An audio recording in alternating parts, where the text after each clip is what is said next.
Hello, friends. Uncle Marv here with another episode of the IT Business Podcast, the show for IT professionals and managed service providers, where we help you run your business better, smarter, and faster. If you are here watching me live, this is the Wednesday live show presented by our good friends over at ThreatLocker. Zero Trust, Total Control. And this is going to be probably a quick show. I'm here solo, and the reason I'm here solo is because I got my dates all mixed up because we are getting back on the road. It is going to be the fall version of travel for me. Next week, I will be in Philadelphia for the final ASCII Edge event of the year. It is the ASCII Cup, and if you are near the city of Philly and you want to go, October 29th and 30th, I believe that there are still spots available. It is at the Sheraton Philadelphia downtown, and there are rates available. Now listen, you can get there free. If you haven't signed up yet and you want to go and you want to get a free ticket and you are, I believe it's 50 miles out and you want to get a free whole night stay, let me know. Reach out. I'll get you a code. I'll get you in there free. But that is going to happen, and it is going to be a fantastic 2 days. And we will be podcasting from the event. In fact, rumor has it that there might be a live stream happening there, but I don't want to jinx it, so I'm not going to guarantee it. But it is in the works, and hopefully that will happen. The week after that, I will be in Orlando. And that will be the IT Nation Connect event happening November 5th through the 7th. Now, I'm going to be there for sure on the 5th because that is the final presentation of the 3 Pitch It finalists. I believe it is happening at 2 o'clock that afternoon. It should be quite interesting there. The 2025 finalists, Threat Captain, Miso, and Strategy Overview. And that is happening there. And this is going to be at the Rosen Shingle Creek Hotel in Orlando. And that is one of those big hotels, folks. So it is going to have a lot of space there. You can, of course, go swimming if you want. Let's see here. There are still tickets available if you want an all-access pass to everything. $900. And that doesn't include the room. But it looks like they are expecting about 7,000 total attendees. That is going to be both MSPs, vendors, guests, all of that stuff. They are going to start off with the 5K fun run supporting K9 for Warriors. And Blackpoint Cyber will be hosting a speaking session titled Real Talk, How Top MSPs Use Cybersecurity to Drive Growth. So that and much, much more will be happening there. I will be there as well on, I don't know what we're calling it, Podcasters Row, Media Row, but I will be there probably recording 2 days, that Wednesday and Thursday. Not sure about Friday yet, but I will be there. And if you are planning to be there, let me know. If you are a vendor, I do need to say this, because I've already started to get the emails and the request out on the LinkedIn of vendors that are there asking, hey, we want to get on your show. Yes, I will be sending out some invitations with a calendar link that you can schedule a time to see me on Radio Row. And I've got to do it this way because I'm not going to be there from dusk till dawn or dawn to dusk. Yeah, I'm not going to be there all day just sitting around waiting for people to show up. We're going to schedule some time there. I'm going to get some people in, get some people out. I got to have time for lunch this time around because I didn't the last time I was there. I want to go see a couple of sessions. So we got to schedule some stuff. So for those of you vendors that want to get on the podcast and, want to get that front row experience, I don't know if that's not the right way to say it, but you want to be sure to get a spot, email me. I'll get you the calendar link and we'll get that scheduled, as well as anybody that has the vendor list there. So those are the 2 things that are happening. And I know you're thinking, Marv, you said you messed up, but those are next week and the week after. Well, I'm also going to be in Orlando this week I'm actually leaving tomorrow to go up and do a client project, and I might be seeing somebody, and I don't want to jinx that either because the person is slow to email me. When I emailed him and said, hey, I'm going to be in your area, he's like, cool, let's get together. And then I emailed him again and said, okay, here are the dates, and I can be here this time to this time. When are you available? Nothing. I feel like I'm being ghosted. So you'll know after this weekend who it was, because I'm either going to have pictures proving that we met up and hung out, or I'm going to have to shame him here on the show. But that will be happening this week. I'm leaving tomorrow, and we'll be there through Saturday doing not my last, but one of the last Windows 7 upgrades at one of the offices there in that part of the state. It's it's about a 3 hour and 20-minute drive. So that gives you a guesstimate of where I will be. It's not Orlando, because that's 3 hours. It's not Tampa, because that's 4 hours. So think about who else might be in the state, and we'll go there. All right, before we get to the news, before we get to the story that you guys are here for, about my title, Don't VPN for Me, Argentina, I want to do a couple of quick shout outs. We had some news stories from vendors last week. ConnectWise Automate had two major security vulnerabilities, CVE 2025 11492 and 11493, that enabled attackers to deliver malicious code. I heard it pop in my ear. So if you're listening or watching, let me know if I'm still on the air, because this happens all the time. So I'm hoping I'm still on the air. I'm still going because I'm still recording, and hopefully we'll sync it up later. But these two vulnerabilities enabled hackers to deliver malicious code updates by exploiting flaws in how on-premise agents communicated and validated update packages. So the 492 allowed unencrypted HTTP communication rather than enforcing HTTPS, which meant attackers positioned on the same network could intercept and manipulate sensitive agent server traffic, including software updates and credentials. And then the 493 said that the update package, let me get my glasses here, lacked cryptographic integrity checks, examples, digital signatures or checksums.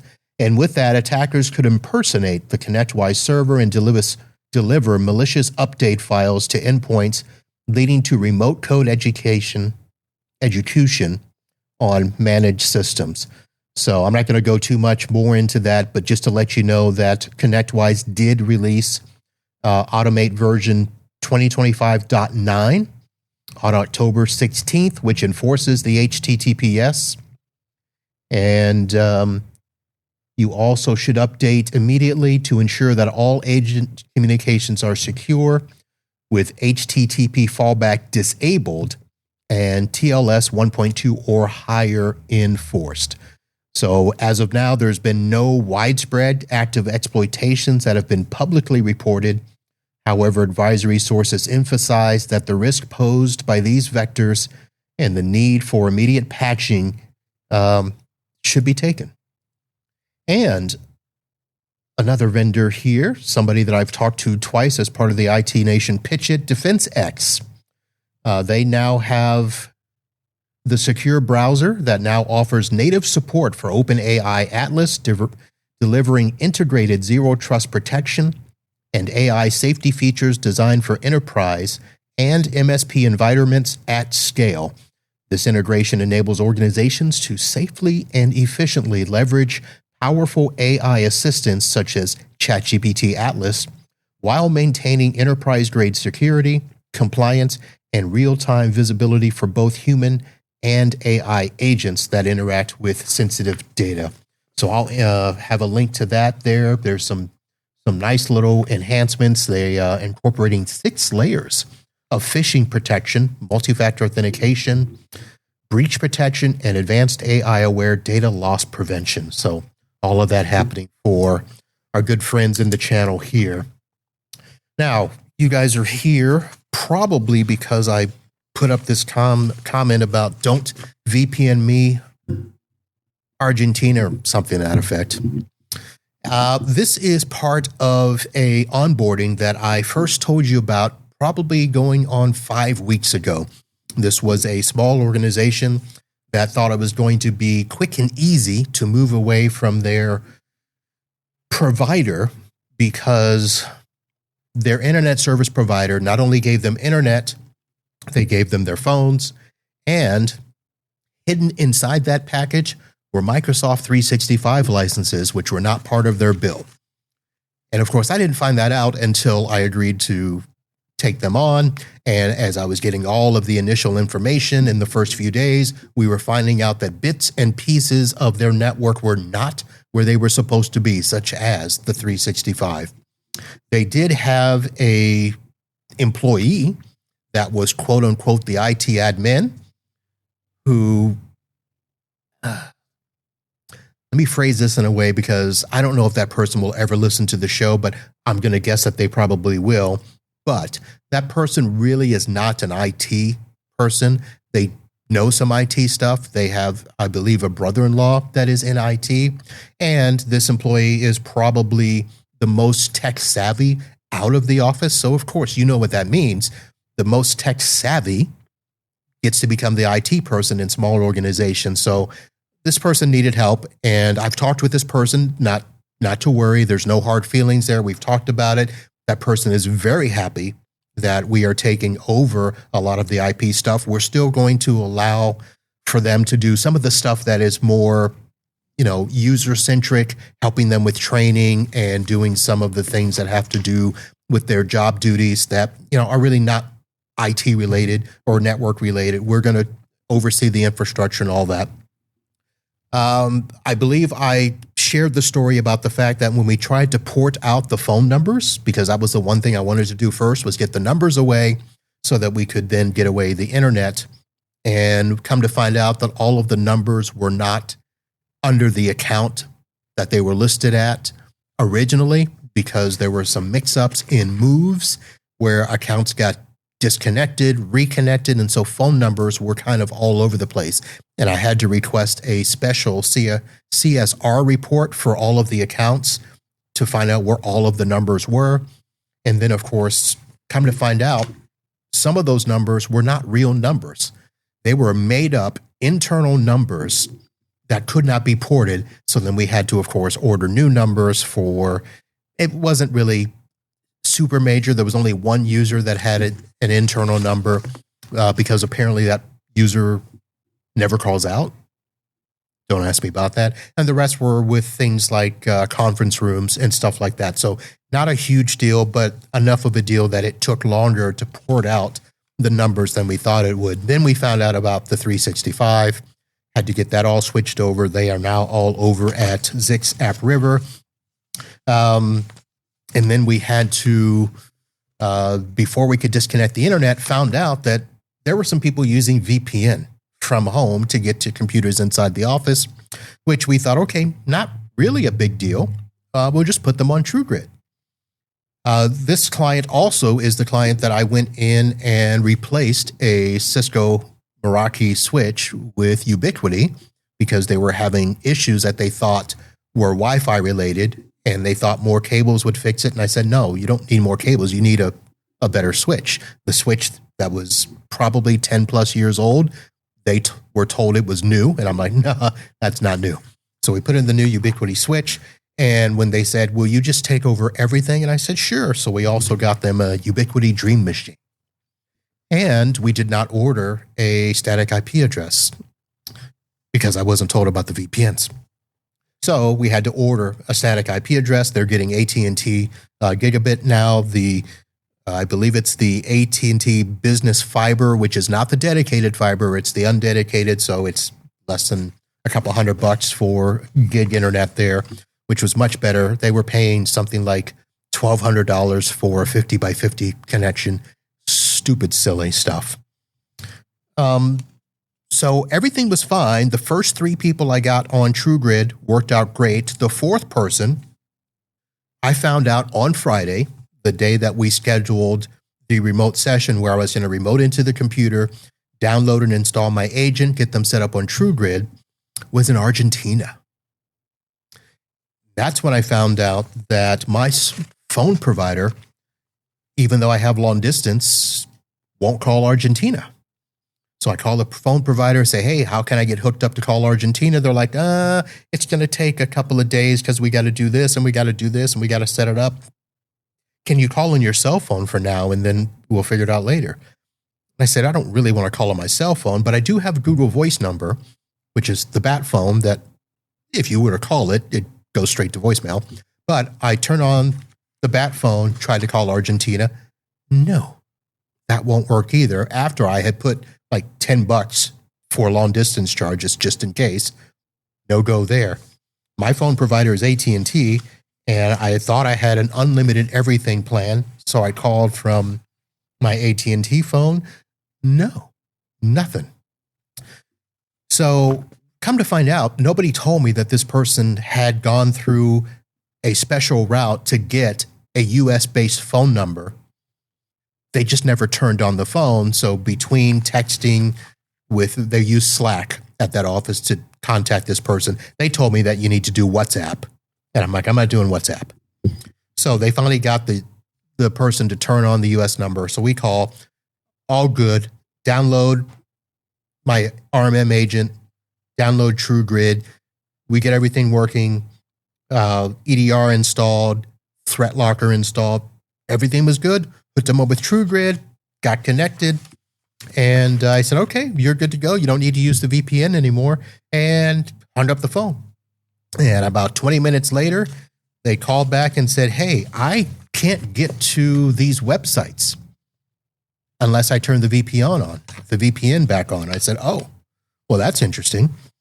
So we do that. So I had her turn off the VPN. I'm connected. I have her show me the sites. They come up blocked. And I said, all right. So if you use TrueGrid and connect back to the other computer, can you just get to the websites from the US computer? She said, sure. Go to open up TrueGrid, and they are authenticated in the Azure cloud. And so when TrueGrid opens, she went to go put in her email address. It then says, connect to 365 to sign in, because that's what you do when TrueGrid is connected to Azure. And it just spins and spins and spins and spins. She can't authenticate because the VPN that she was connected to earlier, she disconnected, and that won't authenticate. And I'm like, okay, how can you not authenticate to a 365 server from Argentina? And she's like, yeah, I can't do much down here. And so here I am on a Friday finding out from the end user that they can't do squat from Argentina. And I said, well, okay, how are you doing this and that? And she goes, well, we have Starlink. And I said, oh, Starlink will work. And she's like, yeah, I'm on it now. So she's on Starlink Wi-Fi, but can't get to websites in the US. She can get to some, but not the ones she needs, which are all legal sites. And I'm getting ready to rip out that VPN from the previous provider on Saturday. And I'm like, I got to scramble. So I said, okay, go ahead and work, connect the VPN. I will, get some other stuff set up. And the reason I had to think about it is because normally in this situation, I would have a SonicWall in place, and I would just connect the SonicWall global VPN client, which would be the thing. Well, I didn't have SonicWall here. I had Ubiquiti, and I had not yet played with the Ubiquiti VPN services. Now, I know Ubiquiti has 3 options, and I'm like, no big deal. I'll just set that up, and everything will be fine. So I go on Saturday, rip out the previous provider stuff, and I test the Ubiquiti VPN from my office, and everything seems to be working. So I even did the teleport that the Ubiquiti has, and the first one. I didn't do the third one, the OpenVPN. And I thought that will be fine. I've got 2 things ready, good to go. Monday morning rolls around. The customer patiently waits till 9 o'clock for me to call her. She usually starts work at 7:30. I wasn't getting into the office at 7:30. So 9 o'clock comes in, get my coffee, call, and said, okay, let's get set up on the VPN. Get her set up. Boom, nothing, blocked. I'm like, okay, let's try the open VPN connection. Boom, nothing, blocked. I'm like, oh crap, I need something fast. So I had been told by another pal of mine that, hey, there's this open source VPN called NetBird.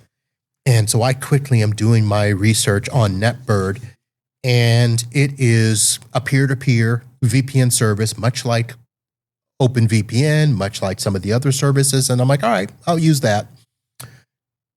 Let me give you the short version. So you have to download the VPN client for the computer you're connecting to and for the computer you're connecting from. And you set up authentication by adding a user in the portal that they have to get an invitation to accept. They've got to create an account. The account was created. Everything was good. Connected on that end, connected on this end. Everything looked like it's going to work. Boom, nothing. And I'm like, well, that's interesting. So I am at this point scrambling. So what did I end up doing?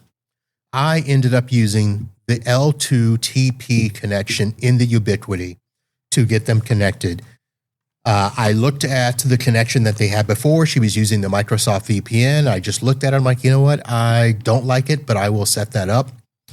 So I went to duplicate it, change the IP address. That didn't work.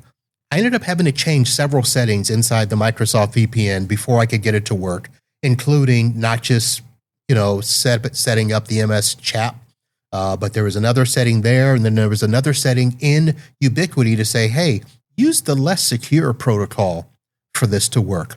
So the person connected, and for little added security, we ended up putting in Duo so that when the person connected to the desktop, she had to do the MFA to connect there. So as I'm telling the story, I'm, chatting with some people in a Discord saying, hey, tried to use that service and it didn't work. And like, of course it works.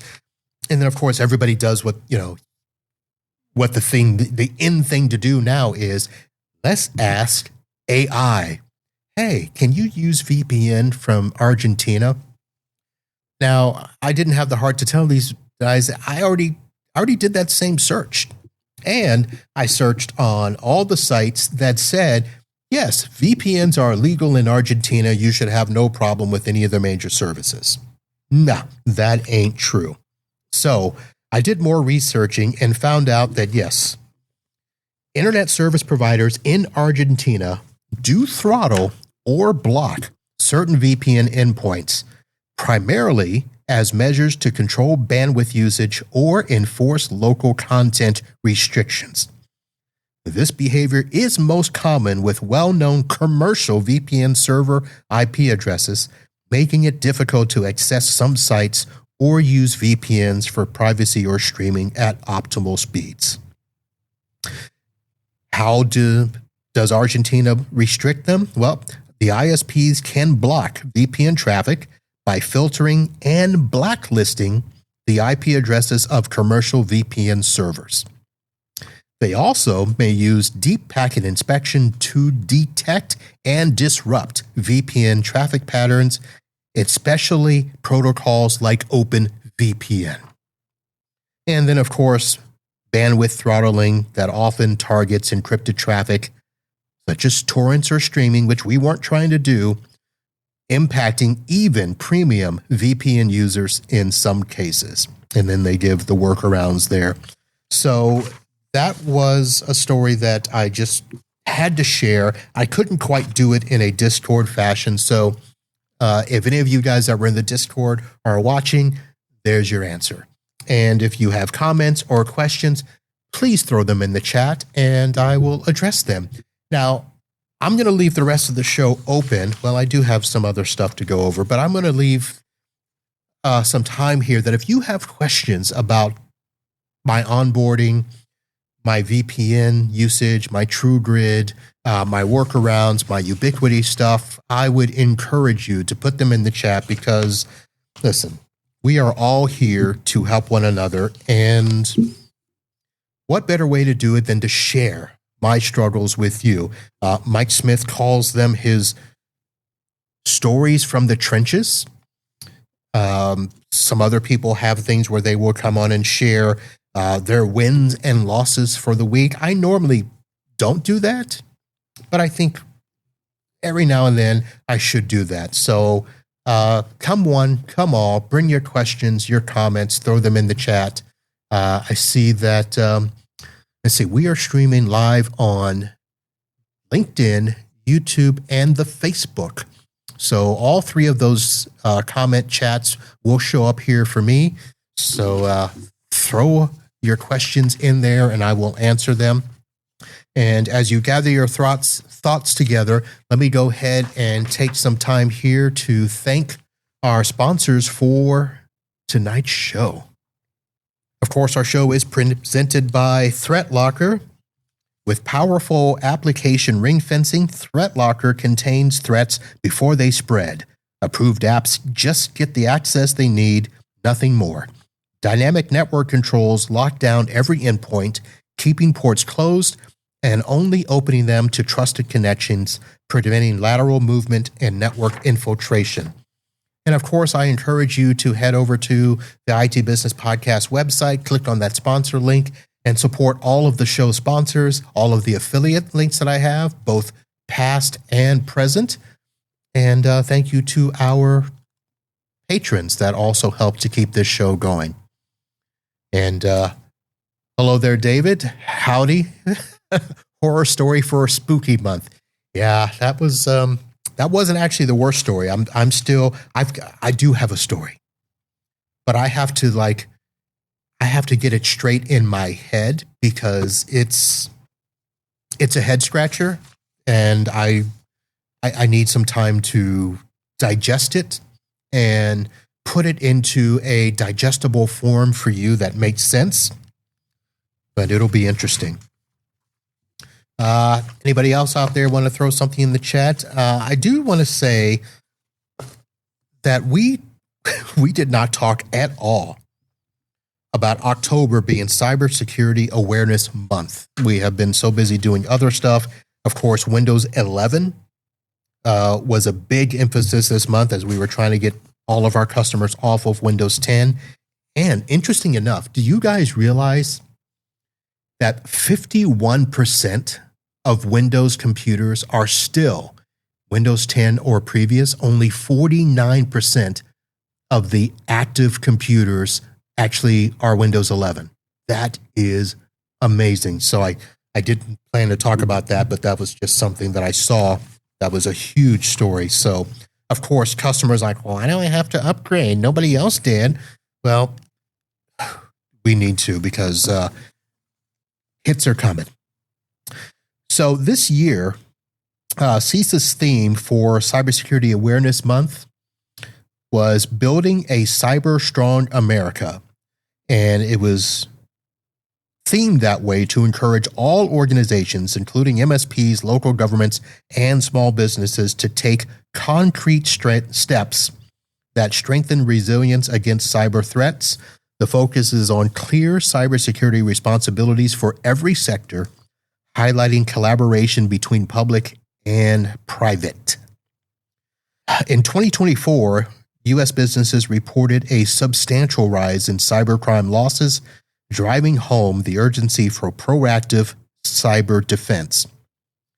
CISA's recommended best practices involve frequent staff training and realistic phishing simulations, setting firm security standards for both vendors and internal teams, and then promoting everyday security habits such as locking workstations, utilizing password managers, and encouraging immediate reporting of suspicious activities. The National Cybersecurity Alliance 2025 theme is Stay Safe Online, and it spotlights the fundamental core 4 security strategies that are essential for all individuals and organizations. And those core 4 strategies are strong passwords and password manager. Second is multi-factor authentication. Third, report scams. And 4, update software regularly. So that seems kind of basic. Of course, those are things that we know, but apparently we are not getting this communicated out to people regularly. The emphasis now is that we need to let our clients know that cybersecurity is now a shared responsibility. So MSPs should be working to foster vigilance, education, and secure habits across clients and their teams. We are expected to proactively patch, test, and validate security controls year-round, not just in October. So I know it is coming up to the end of October, the end of Cybersecurity Awareness Month, but we want to make sure that we are doing this year-round. So don't think because you upgraded those computers to Windows 11, you're all good, because you're not, and we know better. So build a strong cyber America and stay safe online. Sweet. What I did not do after we talked about our sponsors, I this week do have an Amazon item to chat about. I am still going to encourage you that regardless of whether you are just a casual listener or a regular listener, you notice I don't, push heavily, trying to be, a patron and support me monthly, blah, blah, blah, because the easiest thing that you can do is go to my Amazon store and just buy stuff that you're already buying on Amazon. I know you guys use it. So if you use my Amazon link, you shop as you normally do, and I get, 1, 2, sometimes 3% back. And that helps go to the show. So that could be, a couple $100 a month on a good month. Not always, but could be. So today, let me first throw up the QR code so that you can see that there. And then I am going to bring up, if I can find it. Here we go. What I'm going to show you is what somebody purchased. So it's not something that I did, but it's something that hopefully I'm assuming a listener did, or somebody that they are family member or something like that. So I saw this. This is the Red Tiger dash cam front rear 4K full HD dash camera. Now I'm bringing this up really more for me because I've been thinking about getting a dash cam, but I have not yet pulled the trigger. Waving back to you, Mr. Clark. Thank you for joining the show. So somebody purchased this, and one of the reasons I haven't really pulled the trigger because I just don't know which one to truly trust. And, I'm not going to buy just, the Garmins or whatever out there. I might, but I saw this one and thought, this is pretty interesting. So this one comes with the SD card. It comes with both, the front facing and a rear facing camera. It's got built-in Wi-Fi, GPS. It's got a nice 3-inch screen. It's got night vision and a 170-degree wide angle. The 4K clear, which seems really nice, and it looks like it's got some AI capabilities to read those tags. So if somebody cuts you off or does something there, it looks like it will read the tag there. And if you do the rear camera, so you've got 170 degrees in the front and 140 degrees in the rear. Now, I don't know about how I would string that cable to put that camera in the rear, but I'll have to find somebody local to do that. There's your super night vision. Again, looks like it would be pretty clear if you're trying to read the license plate of somebody that, cut you off there. Easy operation. Of course, you can view it on your phone through an app. This I haven't quite looked at, but I understand this 24-hour parking monitor. But apparently you can get alerted if something happens to your car, if somebody hits it or nicks it and stuff. So that would be pretty cool. GPS tracing. Of course, if somebody steals your car, that would be pretty huge. And here's your easy installation. You put everything into the car charger. There's an AV in for the rear camera, Type C for the camera that you would install on the front there. And the rear camera has a suction cup that can be adjusted. That's the front, I'm sorry. The front has a suction cup where you can adjust. Pretty interesting there. So that is something that somebody bought. So, of course, I don't know who purchases these things. So one of the things that I have to do is if you purchase this, and you can give me just a little synopsis on either why you purchased it or how it is working now that you do have it, please let me know, because again, I am interested in this. This is probably a little higher in terms of price than I was thinking. For those of you that should be able to see it here on the screen, but $127.99 on Prime, although there is a $30 coupon.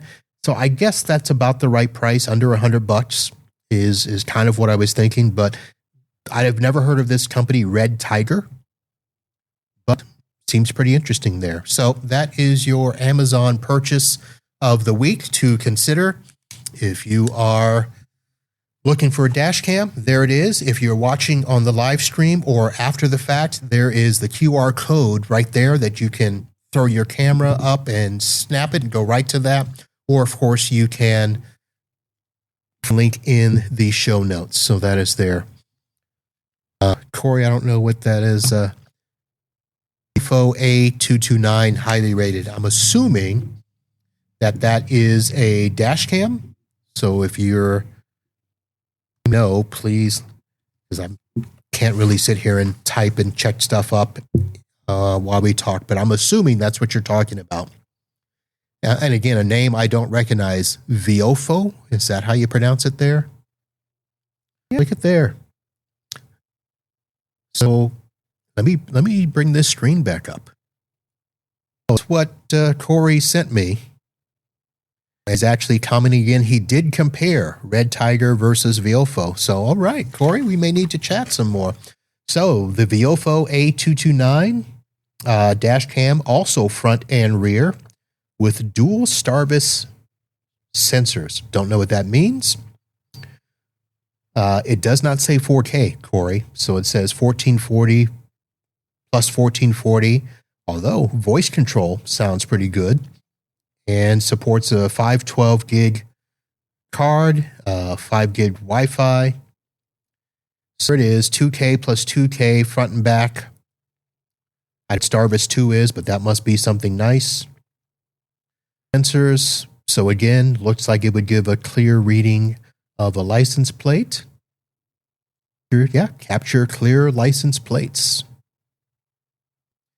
And we'll keep scrolling here. 5 gig Wi-Fi dual band for seamless video previewing, downloading, and sharing. Device GPS. There's your parking mode 24/7. Peace of mind. So it says time-lapse recording, super night vision, low bitrate recording, and auto event detection. So it looks like if somebody is walking by, touches your car, you'll be notified. And there's the nice little packing list. All right. Corey, thanks for letting me know. That is something to consider. A little bit more than the other at $189.99. No coupon. Truly is superior. I'm sure it's going to be worth it. So you say 4K front and 2K rear. So I wonder if there's an update to that, because that's not what this says here. But okay, there's our Amazon for today. And let's take down the QR code. All right. Thank you very much for that. Was the show for tonight. As I mentioned, I fully expected the folks from my Discord to be in here and question me, because they really did not think that I understood VPN from Argentina and that it should work if you do the peer-to-peer. And I'm like, yeah, it should, but it didn't. So I just had to get that information to show them that, yeah, Argentina apparently is doing its thing. Now, what I don't know is if Argentina is one of those countries, kind of like, Colombia, where, they're adding drugs to the U.S. I don't know if we've got a war going on with them. I do know that they've had a couple of episodes of and afraid down in Argentina, and that looks like a place that I don't think I'd want to go to. And with as much rain and wet that is happening there, not a place for me. But again, this worker is down there. She lives there, and she's set up and working well now. So all thanks to that. Adding stuff in the chat. Starvis equals superior camera sensor. That is the technical answer. So, thank you very much. All right, folks. Well, that is going to do it. As I mentioned, next week, there is plans for a show. I'll be honest, I don't think it's going to be at this regular time, 8 p.m. Eastern, because that's probably going to be dinner time. So it will probably be sometime during the day on Wednesday that we will do the live show if it happens. But do know that I will have, of course, plenty of content after both ASCII Edge and IT Nation, as I will be doing interviews on site there. I'm going to try to find a way to package them up so that you're not listening to 30 podcasts when I come back. But there are going to be other podcasts. In fact, I have one that's set to publish on Monday, another NSITSP profile, and it's going to be back to busy season, folks. So November is going to be a busy month for podcasting. And then, of course, it's going to be December, and we got to get ready for the holiday party. Well, before that, Black Friday, we'll be doing that preview. And December will be here and end of the year before you know it. But thank you for hanging out. Thank you for downloading and subscribing to the show. Hope you enjoyed this one. And somebody was walking by outside making noise. You didn't hear it, but I did. Again, we'll be back at least some point next week, hopefully from ASCII Edge. I'm not sure about what's happening at IT Nation. The goal was to try to stream live from there as well, but I don't think that'll happen. But if you're in either the Philadelphia area or the Orlando area for either of those events, let me know. Let's hang. And until then, holla.